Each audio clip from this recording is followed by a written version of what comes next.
Saviez-vous qu'avant d'arriver à votre maison, l'eau potable reçoit un traitement rigoureux et parcourt des centaines de kilomètres? À Trois-Rivières, la rivière Saint-Maurice est la plus importante source d'eau potable. Mais on ne peut pas la boire comme ça. Avant, il faut la traiter et c'est à l'usine de filtration que le travail s'effectue.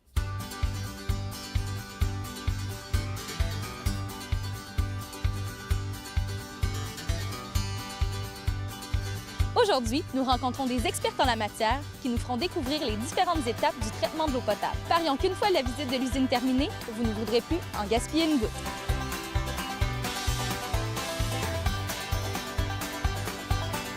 Derrière moi, on a la magnifique rivière Saint-Maurice. Cette eau de surface, il faut savoir qu'elle alimente 60 % environ de la population de Trois-Rivières. Nous, ici, on l'appelle l'eau brute. Parce qu'une fois qu'on a puisé cette eau-là par la prise d'eau, qui est vraiment dans la rivière, on l'achemine à la première étape, qui est le dégrillage ou ce qu'on peut dire un tamisage grossier. Ici, on va arrêter les feuilles mortes, on va bloquer tout ça, là, les matières qui flottent là, dans la rivière, les feuilles mortes, les écorces, les petits bouts de branches. On va arrêter ça ici parce qu'ensuite, on doit passer cette eau-là dans les pompes. Puis ces pompes-là, on en a 7 grosses pompes qui vont monter l'eau vers l'usine par 2 conduites assez importantes. Puis à l'usine là-bas, on commence par la flocculation, coagulation, ce que vous allez voir par la suite.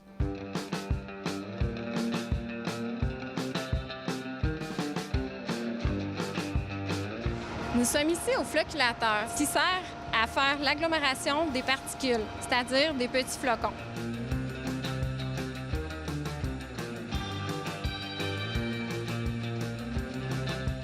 Voici maintenant la prochaine étape, le décanteur, pour grossir les petits flocons de tantôt pour effectuer une décantation.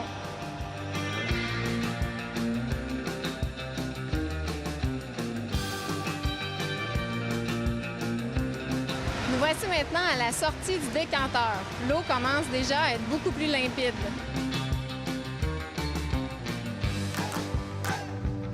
Nous sommes maintenant au filtre. L'usine possède 5 filtres. Les filtres ont pour but d'enlever les particules plus fines qui pourraient rester dans l'eau.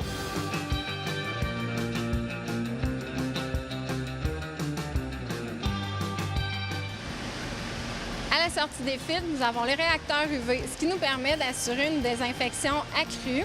L'eau est ensuite acheminée chez les citoyens. L'eau quitte l'usine pour voyager dans le réseau de distribution de la ville. Bout à bout, ces tuyaux couvrent une distance de 1200 km. Une des grandes prouesses de l'équipe de l'usine est donc de maintenir la qualité de l'eau tout au long du réseau de distribution. L'équipe de l'usine est en constante activité.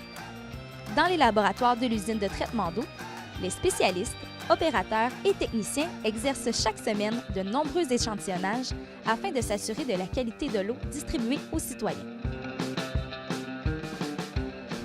Ici, on est devant le panneau de contrôle qui nous indique 2 choses importantes. Le débit d'eau qui sort à chaque instant, donc ce qui est consommé par le citoyen, puis la pression d'eau qu'on a dans le réseau. Ça, nous, c'est notre premier job, c'est de maintenir cette pression-là, c'est bien important. Le débit d'eau, lui, dans la journée, ça fluctue. On peut observer, par exemple, les pointes du matin et du soir, qui sont environ de 6 h à 8 h le matin et de 6 h à 8 h le soir. Puis le débit le plus faible, le volume d'eau le plus faible qui est consommé, c'est entre 2 h et 4 h du matin, statistiquement. Fait qu'on a, c'est ça, des variations durant notre 24 heures. On peut voir ça, nous autres, sur nos courbes là, de débit. On peut tout observer, là, puis faire des analyses, des statistiques.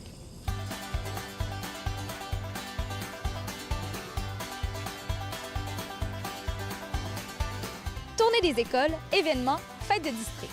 La Ville de Trois-Rivières est sur le terrain chaque année afin d'encourager les citoyens de tous âges à utiliser l'eau potable judicieusement. Cet été, le héros poursuit d'ailleurs ses aventures dans un tout nouveau cahier de bande dessinée. Vous aussi, devenez un héros. Car après tout, l'économie d'eau potable, c'est l'affaire de tous.